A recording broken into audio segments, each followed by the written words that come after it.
When people our age talk about the 1970s and say life was simpler, we're not pretending it was some perfect decade or ignoring the problems that were very real at the time, because we remember the gas lines, the economic uncertainty, the tension on the news, the changes happening everywhere.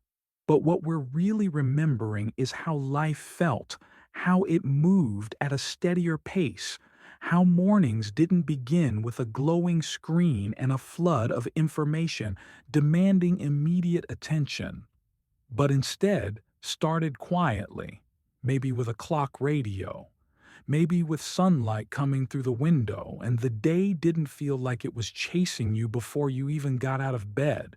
Because back then, you weren't expected to be available every moment. Phones stayed in one place, attached to the wall, and if someone didn't answer, you didn't assume something was wrong. You assumed they were out running errands, visiting someone, or just living their life. And that sense of normal distance gave people room to breathe. Plans were made ahead of time and usually kept, not constantly adjusted and renegotiated. If you said you would meet someone at a certain time, you showed up, and that reliability mattered. It built trust in small, everyday ways that added up over time. Childhood especially felt different because kids were trusted to find their way, to leave the house in the morning and come back when the streetlights came on, riding bikes, playing ball, wandering neighborhoods that felt safe enough to explore, coming home dirty, scraped, and tired, learning independence the hard way. Boredom wasn't treated like a problem that needed fixing. It was simply part of life, and in that boredom, imagination had room to grow. Families gathered around one television with just a few channels, and when a show came on, everyone watched it together. Knowing if you missed it, there was no catching up later, which made those moments feel shared and important. Conversations the next day were about the same programs, the same music, the same events, creating a sense that people were moving through time together instead of each in their own separate world. Music itself felt different. You had to go get it. You bought a record or a cassette. You opened it carefully. You listened to it from beginning to end, not skipping after a few seconds, letting the song settle in, learning lyrics because you wanted to, because the music meant something to you, not because it was constantly being pushed at you. Neighbors were familiar faces, not strangers.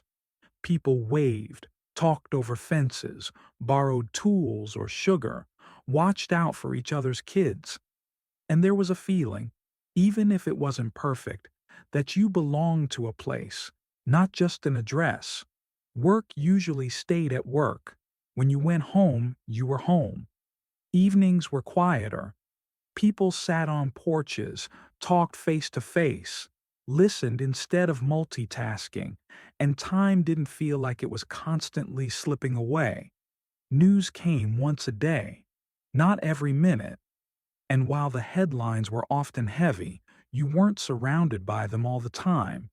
You could turn them off, live your life, focus on what was right in front of you.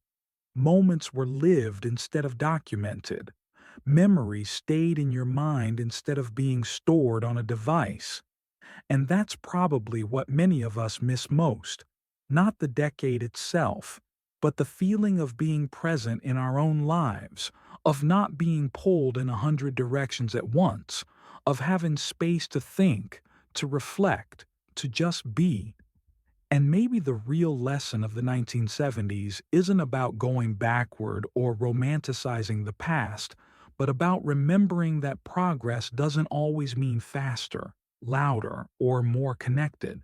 Sometimes it means holding on to what grounded us, the balance between work and rest, connection and solitude, information and quiet, and realizing that what made life feel simpler back then wasn't the absence of problems, but the presence of limits, limits that gave life shape, meaning, and a sense of calm that many of us, even now, are still quietly trying to find again. And if you've taken the time to listen with me all the way to the end, I truly appreciate it. And I hope you'll consider subscribing to the channel so we can continue sharing these reflections together.